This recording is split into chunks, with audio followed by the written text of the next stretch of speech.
confused, lost, helpless sometimes. Yeah, helpless is definitely one. Helpless is like one though. I think the anger and frustration comes from being helpless. Mainly like upsets me, to be honest, because I just feel so like helpless. Because I can't actually speak about it unless it's like to my mom. Get angry. Like I've gotten angry. Like mentally, you feel heavy.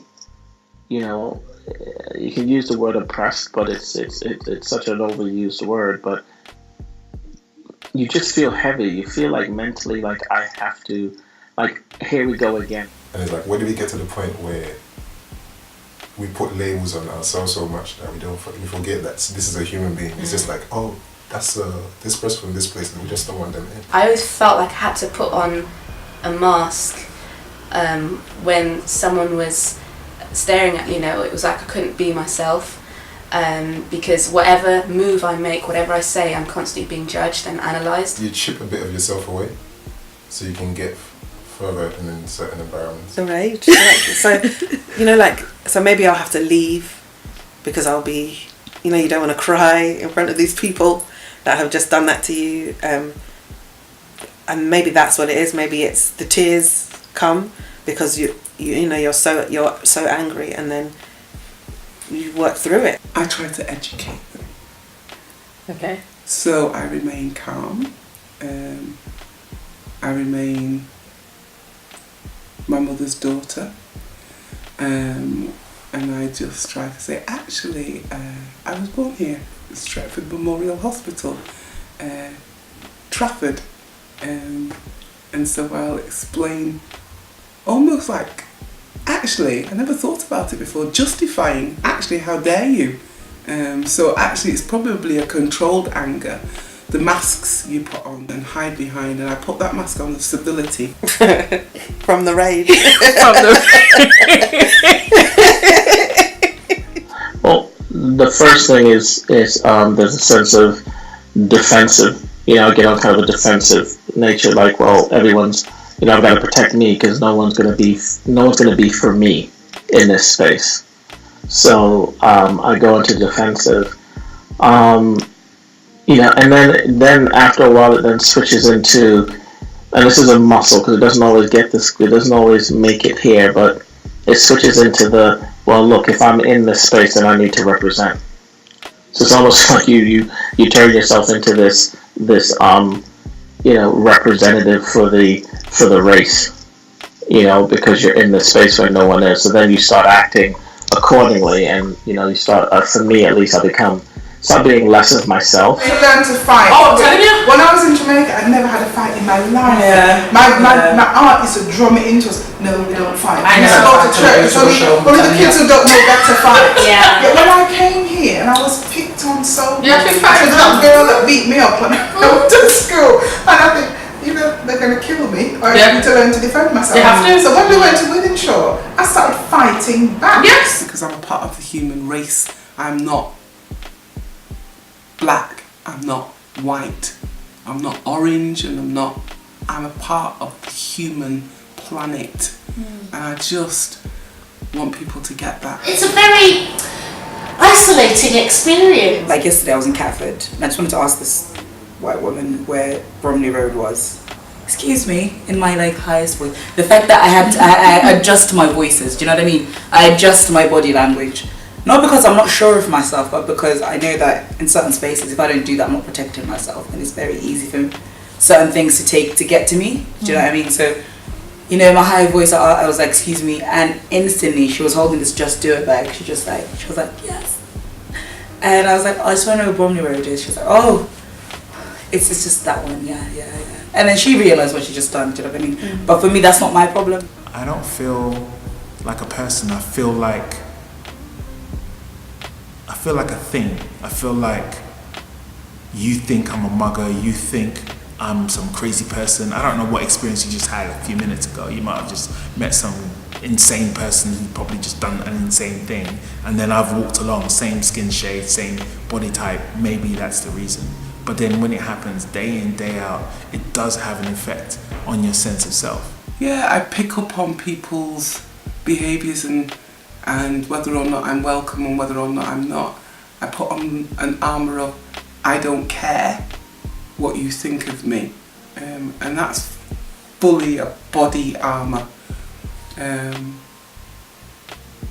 Yeah, I put on an armour, I do, and when I come home, trust me, it's a heavy burden. You know, it's a heavy thing to carry around, you know, trying to smile. It's emotionally draining. It's mentally tiring. I'm tired, you know, and it's also depressing because it seems like it's universal, right? It seems like it's global. We're seeing this stuff all over the place, and it may be just the, you know, preponderance of cell phones now and smartphones and the ability that we can now communicate with all parts of the world so quickly that it becomes at the forefront of everything. But I'm mentally drained. I'm drained. I'm tired of being angry. I'm tired of defending. I'm tired of proving our right to exist. You know, yeah, and spiritually, what it does to you is rip things apart, right? Because, you know, from a spiritual standpoint, if you like, kind of we're all one. You know, we're all of one people. We're all of one. We should just kumbaya, love each other. It's hard. It's really hard to get to that space when everything else is being so compartmentalized. Feels isolating and a bit weakens you weirdly. I don't know. That's how I felt, and continually experiencing that, you can easily, without you thinking about it and addressing it, put things up. I think it had for me, as my experience, put like strange barriers up. There are definitely psychological effects of being othered or have a sense that you are not accepted. How do you move from that mental state of displacement, we're going to call it, to a place where you reclaim your narrative? The way I deal with it is through making work, and I try and make work that that is layered enough to house all the nuances of all of us, but certainly that is layered enough to house the nuances of my story. And if I go on a panel, then I'll try and use that panel to speak in the voice that is authentic to me. Yeah, because for a long time I felt that my voice wasn't authentic enough because I wasn't Kenyan enough, I wasn't British enough, I wasn't, all of these things I wasn't enough of. And what I realize now is that actually it's a strong place to be as long as you can speak it and speak it clearly and make people understand what that is in these middle spaces. I was swimming yesterday, right? And my husband were doing some swimming and exercise, and he was trying to, because we were trying to do as many lengths as possible, and he was trying to coach me, and I said to him, look, I don't take well from external motivation. You saying come on and doing all that isn't helpful. The only way I can find it is if I focus in on my own strength and my own ability to ground myself. And then, so I suppose the reason it came to my mind is because there's so many different ways that might manifest, that idea of displacement. But I think it's finding whatever mechanism it is. That might be through, I don't know, doing some kind of exercise or something that helps you to connect with your body, or something that is about drawing on your own strength, whatever bit of you that is. It could be something, like I say, we were talking about exercise before, like me going on a run and doing that on my own or something might bring me back to knowing my possibilities, or it might be something I achieve through my work that I do on my own, or something that is about drawing on yourself as a resource. I think I don't start watering myself down, because I know when I start I won't be able to stop, and then I still want to stay myself, so I don't know, I hang out with people that make me feel comfortable.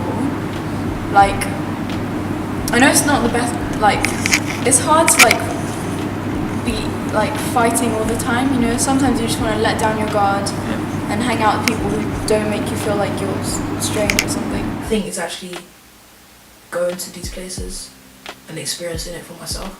I think it's just embracing your heritage. Even doing small things like embracing your name. You know, if I was an African, just embrace your name.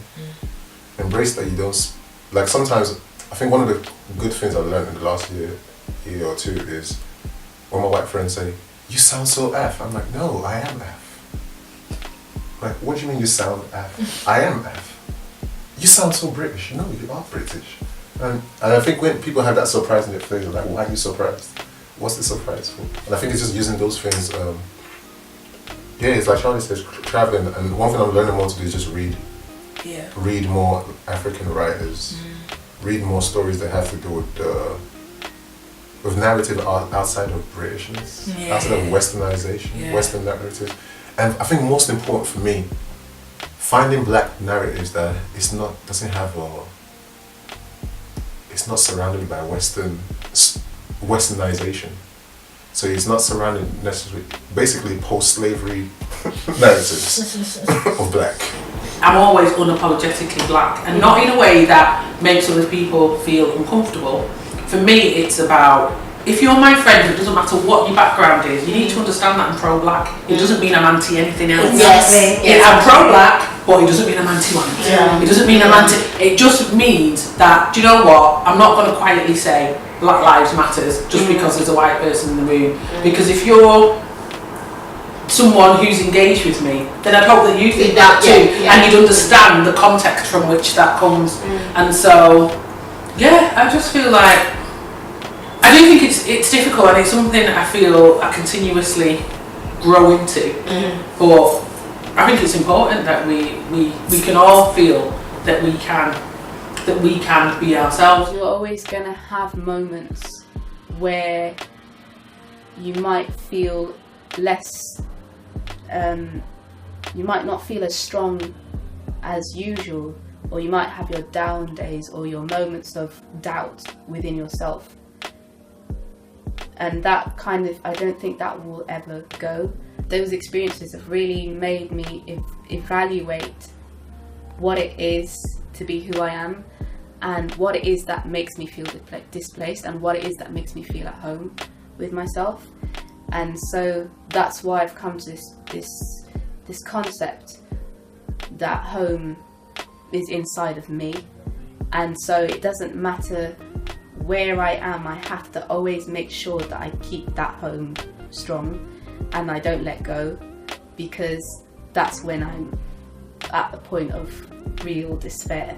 So yeah, and to keep it nourished is the most important thing for me, to constantly nourish myself, you know, with the things that I can do, but the things that make me happy, but the things that also make me resonate with who I actually am. I wish I'd have known that,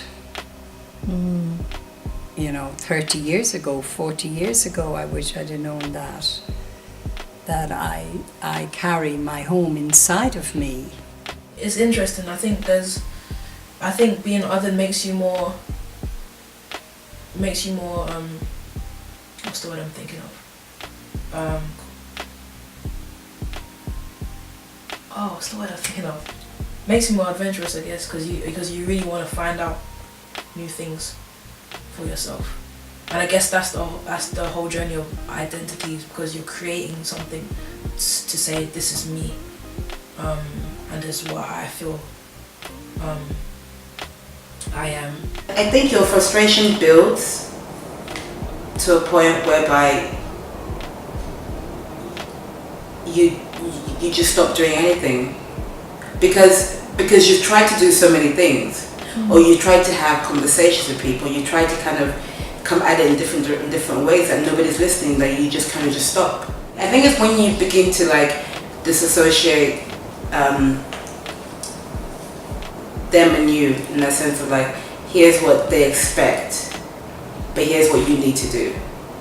So I think it's when you can pull those two apart, it's easier for you to kind of be like, because you understand their expectations, but you also understand what you need to do as a person. It's a process, but it goes full circle and gets to the point where like I have to get to the wherewithal to know that I deserve to be here. Like I'm meant to be here. This is where I should be, and so it should be no question. So then, when it goes that full circle and then comes around to like you should be here, then I'm gonna be myself because I belong here. I deserve to be here, whether it be from a business perspective, and in that I've worked to get to this position, or from a whether it be poetry or artistic or creative, whatever the case may be. It takes time, but it gets back around to, well, I'm here because I'm supposed to be here. Either I was invited here, or the universe found it such that I'm supposed to be here. So once I come to terms with that, it then pulls me back into like, well, then be you, Shaka. You have to place yourself. If you rely on other people to place you, you will never be placed anywhere permanently, because you can have a great relationship with somebody one day and they place you somewhere as home, and then if that kind of falls apart, where is your home? So you have to place yourself and say, in the face of everything, whether things are crumbling, whether things are building and flourishing, that this is home, and be able to maintain that. So like I was saying with the effortlessness of home, if it's not that necessarily work, but if it's a kind of draining work, if it's detrimental work to maintain home, it's not home.